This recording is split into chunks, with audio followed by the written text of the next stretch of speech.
Operators को use करने से पहले हम थोड़ा सा देखना चाहेंगे सेलेक्ट कमांड को, क्योंकि सेलेक्ट कमांड अगर आपने देखा हुआ है तो उसके साथ लाइव है, बस चेक कर लो, वॉइस नहीं जा रही शायद। तो अगर आपने अपडेट का क्योंकि हमें ऑपरेटर्स पढ़ना है, ऑपरेटर्स तो जानते हैं सभी क्या होते हैं ऑपरेटर्स ना, क्या होते हैं ऑपरेटर्स? ऑपरेशन परफॉर्म करते हैं on the data and it returns a new value, new data. So operators ऐसे ही कुछ हमारे पास भी ऑपरेटर्स हैं, एसक्यूएल में भी वही हैं जो बाकी प्रोग्रामिंग में थे, कुछ एक्स्ट्रा भी हैं। तो जहाँ भी आपको कुछ ऑपरेशन परफॉर्म करना होगा तो उसमें हम लोग इन ऑपरेटर्स को यूज करते हैं। बहुत सारे ऑपरेटर्स हैं, जैसे जो अर्थमेटिक ऑपरेटर आपने उधर पढ़ा, बाकी प्रोग्रामिंग में प्लस माइनस एस्ट्रिक स्लैश है ना, ये सारे ऑपरेटर्स यहाँ पे भी हैं, लॉजिकल ऑपरेशंस जो डेटा पे परफॉर्म कर। तो फिलहाल हमें पढ़ना है ऑपरेटर्स, बट क्योंकि इन ऑपरेटर्स को हम लोग बहुत सारे जगहों पे यूज करते हैं, पूरी एसक्यूएल लैंग्वेज में ये ऑपरेटर्स यूज होते हैं, बट इनको पढ़ने का जो सबसे इजीएस्ट तरीका वो है सेलेक्ट को पढ़ना। बिकॉज जब आउटपुट सामने दिखता है तो उससे हमें एग्जैक्टली पता चलता है कि क्या हमने टास्क परफॉर्म किया। तुम्हारे ग्रुप का टास्क क्यों नहीं चेक हुआ है आज?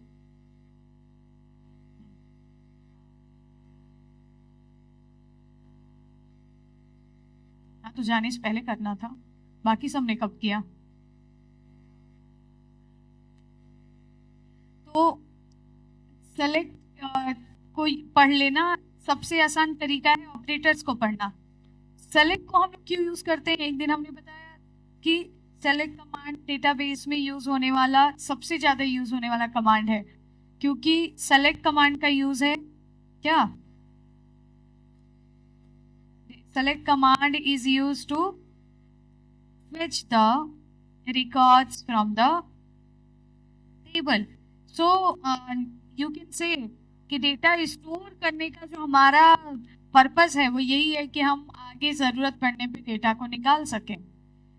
ये काम करेगा select command.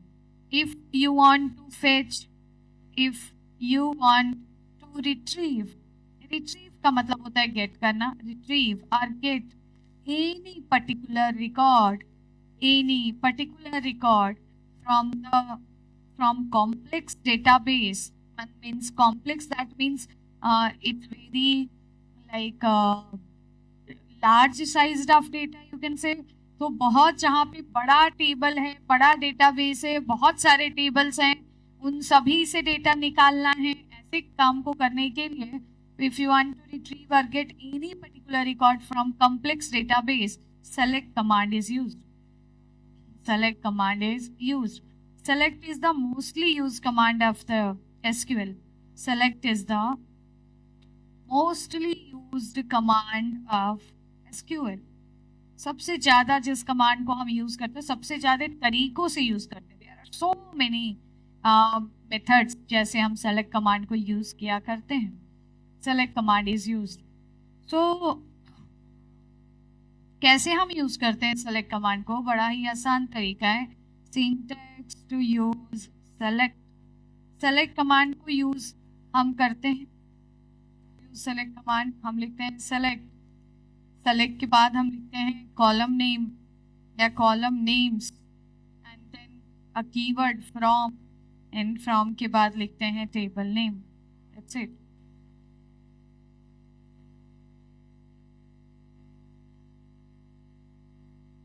A note, select always returns a virtual table as output.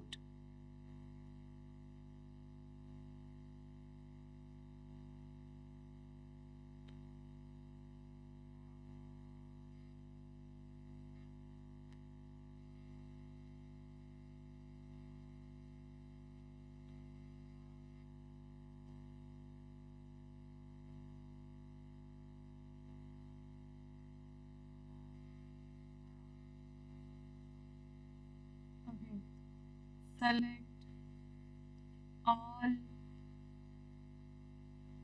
rows and specified columns.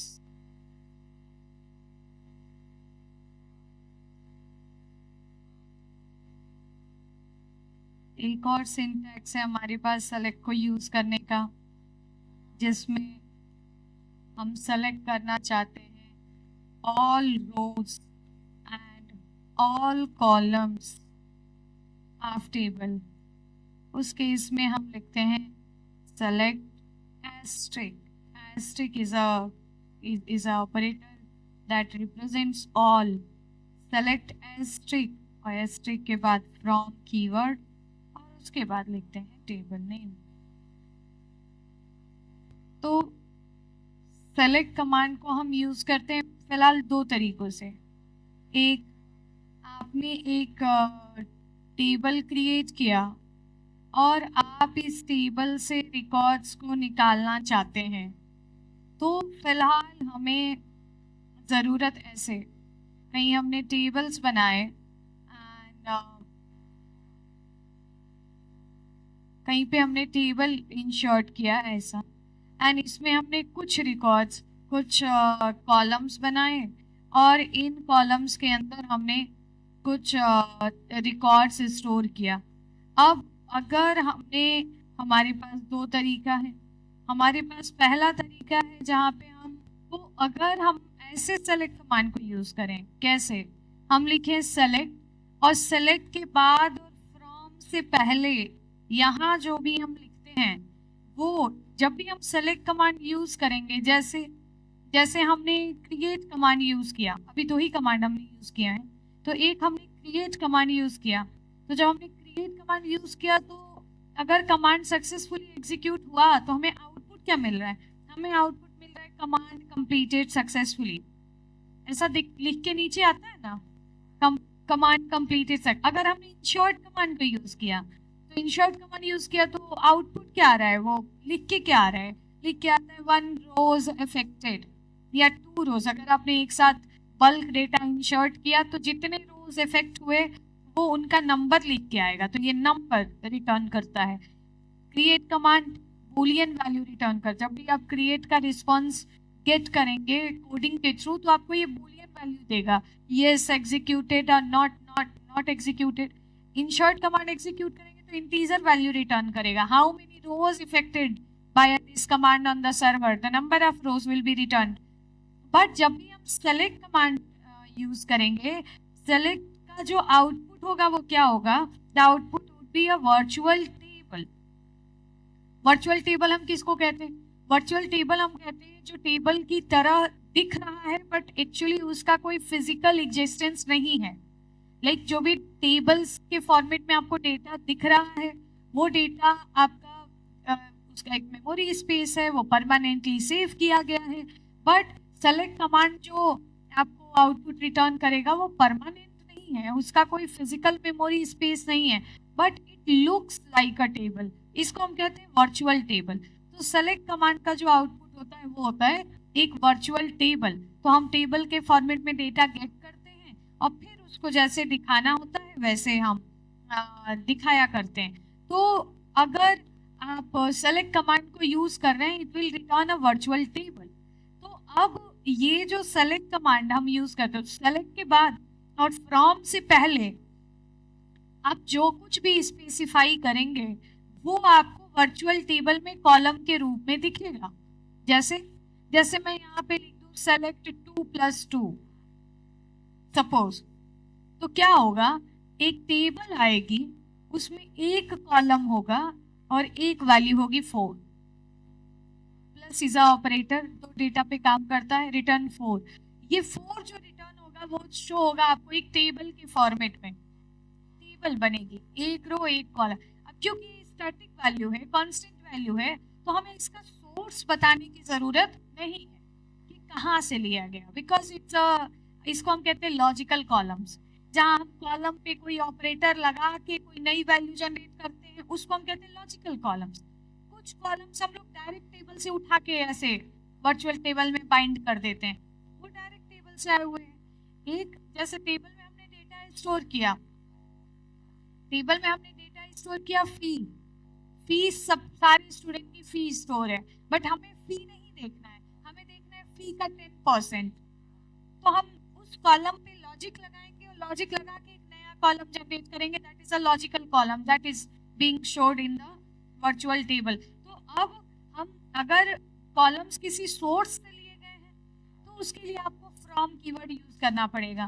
तो सेलेक्ट के बाद और फ्रॉम से पहले आप यहाँ जो भी लिखेंगे ये दिखेगा आपको वर्चुअल टेबल के अंदर। अंडरस्टूड? तो क्या क्या दिखाना है वो हमें यहाँ लिखना पड़ता है। आई होप ये बात सबको समझ आई। सेलेक्ट के थ्रू जो सेलेक्ट हो रहा है, जो दिख रहा है, जो टेबल बनेगी, उस टेबल में कौन कौन से कॉलम्स दिखेंगे वो यहाँ पे मेंशन करना पड़ता है।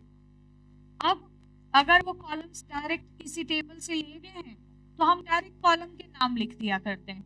जैसे हम डायरेक्ट लिख सकते हैं select roll number comma select name, 2 column का नाम लिखा।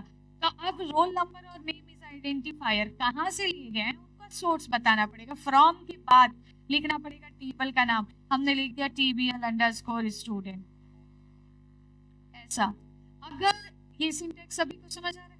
कॉमा कॉमा से हम सेपरेट, इसका मतलब क्या है, सेलेक्ट एक टेबल रिटर्न करेगा, उस टेबल में कितने रोज होंगे, तो उस टेबल में सारे रोज कितने रोज होंगे, रोज की हम बात कर रहे हैं। अभी हमने बोला सेलेक्ट एक वर्चुअल टेबल रिटर्न करेगा, तो उसमें कितने रोज होंगे और कितने कॉलम्स होंगे। रो कॉलम से ही तो टेबल बनेगी, तो कितने रोज होंगे, तो ऑल रोज, कितने जितने इस टेबल के अंदर सोर्स, जिस सोर्स से आप डेटा फेच करें उसमें जितने रोज हैं उतने वर्चुअल टेबल में भी रोज होंगे, और कितने कॉलम्स होंगे तो वो आपने यहाँ लिखा है सेलेक्ट के बाद और फ्रॉम से पहले। ऐसा अंडरस्टूड?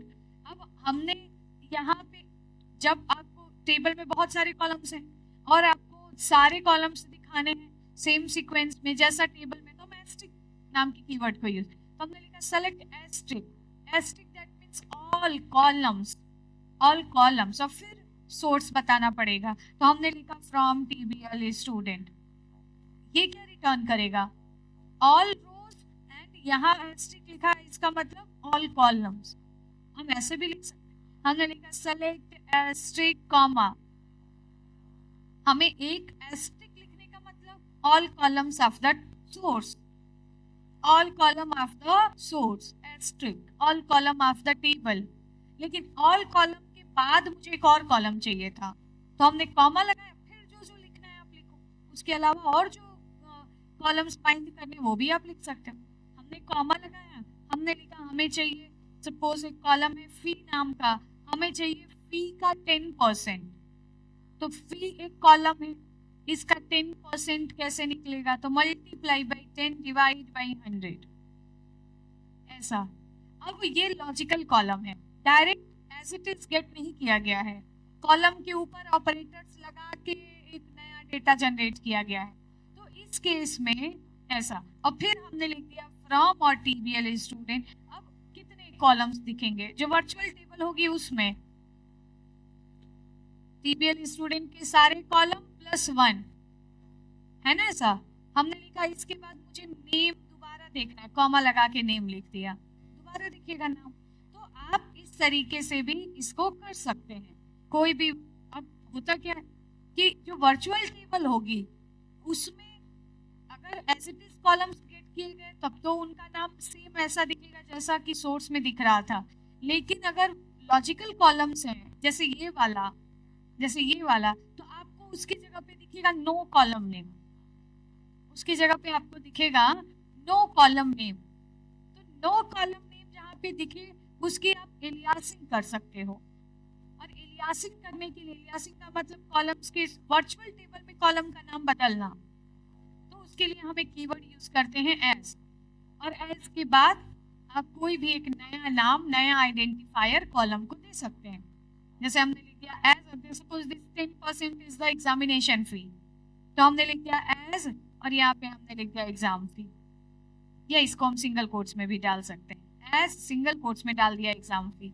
ऐसा क्या ये बात समझ आ रही है? ये समझ आ रहा है? तो जब भी आप सेलेक्ट का कमांड यूज करेंगे, एक सिंपल सी बात यह है कि जब भी आप सेलेक्ट कमांड यूज करेंगे, सेलेक्ट आपको रिटर्न करेगा एक नई टेबल, एक वर्चुअल टेबल, और उस टेबल में कितने रोज और कितने कॉलम्स होंगे ये आप कोडिंग लिख के स्पेसिफाई कर सकते हैं। कितने कॉलम्स होंगे तो सेलेक्ट के बाद कॉमा कॉमा से सेपरेट करके सेलेक्ट लिस्ट पास की जाती है। उस सेलेक्ट लिस्ट में कॉमा कॉमा से सेपरेट करके आपने जितने कॉलम्स लिखे वो सब आपको वर्चुअल टेबल में दिखेगा। बट कितनी रोज तो ये डिपेंड करता है कि आप किस सोर्स से डेटा उठा रहे हो। Are you getting the point? Yes. तो ये हमारे पास सबसे पहले जैसे जैसे कल हमने एक टेबल बनाया, तो हमने प्राइमरी की वाला टेबल ही नहीं बनाया शायद।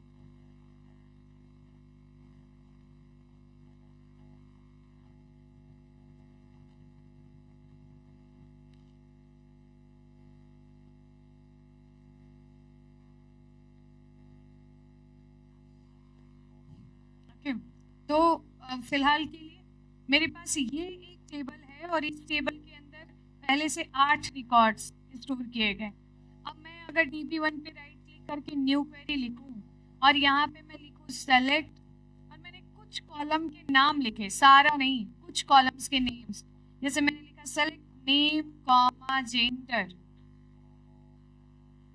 सेलेक्ट नेम कॉमा मुझे साथ, ऐसा, एंड फिर हमने लिखा फ्रॉम, और फ्रॉम के बाद हमने लिखा किस टेबल से कहाँ से रिकॉर्ड्स लिए गए हैं, कहाँ से कॉलम्स लिए गए, फ्रॉम TBL स्टूडेंट, ऐसा। तो क्या होगा, 2 कॉलम्स दिखेंगे एक वर्चुअल टेबल के अंदर, और रोज कितनी दिखेंगी, तो रोज हमको दिखेंगी ऑल 8, ऐसा।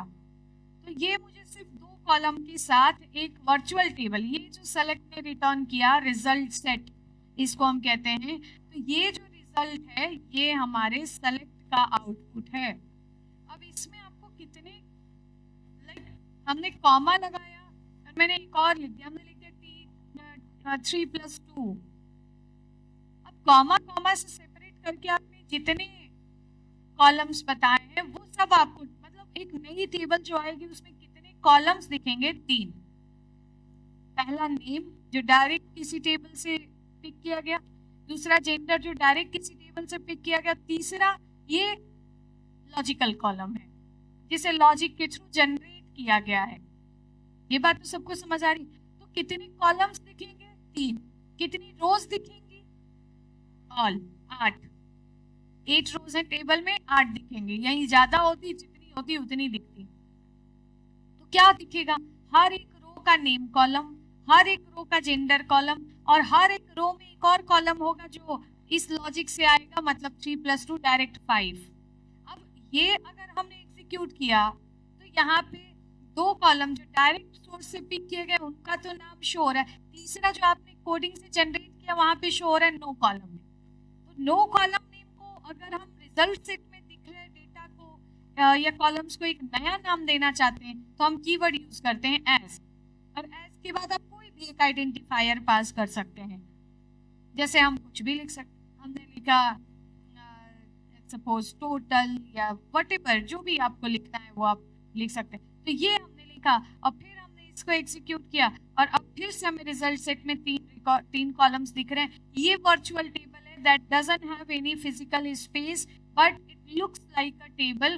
तो यहाँ 3 column, name gender total. Name is directly from TBL student, gender is directly picked from TBL student, total की value is a logical generated value, is a logical column। क्या ये बात समझ आ रही है आपको? अब यही अगर मैं इसके पहले सपोज स्टार लगा दूं, यहाँ स्टार का मतलब है सोर्स के सारे कॉलम्स, स्टार कॉमा, इसका मतलब क्या है, अब कितने कॉलम्स दिखेंगे, TBL स्टूडेंट के सारे कॉलम्स प्लस 3, है ना। पहले सारे कॉलम्स दिखेंगे प्लस एक बार फिर से नेम दिखेगा, फिर से जेंडर दिखेगा, फिर से 5 दिखेगा। क्या ये बात समझ आ रही है? तो बस इस तरीके से हम सेलेक्ट कमांड को यूज किया करते हैं और सेलेक्ट के थ्रू हम एक नया रिजल्ट सेट गेट करते हैं, फिर हम इस रिजल्ट सेट पे काम करते हैं। नो, सेलेक्ट कमांड एक रीड कमांड है, राइट कमांड नहीं है। तो इससे आप सिर्फ रीड कर रहे हो डेटा को, डेटा में कुछ राइट नहीं कर रहे हो। राइट कमांड से इंसर्ट, अपडेट, डिलीट। ओके, तो ये हमारे पास एक कमांड है सेलेक्ट कमांड। अब हमने देखा कि ये बात सभी को समझ आई कि select command will return a new virtual table. Select command के बाद हम लोग कॉलम की लिस्ट स्पेसिफाई करते हैं। आपने जितने कॉलम्स पास किए वो सब आपको वर्चुअल टेबल में दिखेंगे। आप डायरेक्ट सोर्स से कॉलम पिक कर सकते हैं, किसी कॉलम पे ऑपरेटर लगा के एक नया जो है वैल्यू भी जनरेट कर सकते हैं। ऑपरेटर लगा लो, फंक्शन लगा लो, नई वैल्यू भी लॉजिकल कॉलम जनरेट कर सकते हैं। Is it okay? कहिए। हाँ ठीक है। एस्ट्रिक, एस्ट्रिक का मतलब है सेलेक्ट एस्ट्रिक। एक हमने बोला कि अगर मुझे मेरे पास एक टेबल है टीबीएल स्टूडेंट, और टीबीएल स्टूडेंट के अंदर 6 कॉलम्स हैं, मुझे अगर इन 6 कॉलम्स को एक टेबल के अंदर देखना हो या सेलेक्ट करना हो या गेट करना हो, तो उसके लिए हम 6 कॉलम का नाम लिख सकते हैं ऐसे, सेलेक्ट नेम, कॉमा, फिर दूसरे कॉलम का नाम मोबाइल नंबर, फिर कॉमा, तीसरे कॉलम का नाम ईमेल आईडी, फिर चौथे कॉलम का नाम, फिर 5वें कॉलम का नाम, और फिर नेक्स्ट कॉलम का नाम जेंडर। क्योंकि ये सब आइडेंटिफायर है तो आपको बताना पड़ेगा कि ये सब कहाँ से आया, इसका सोर्स क्या है।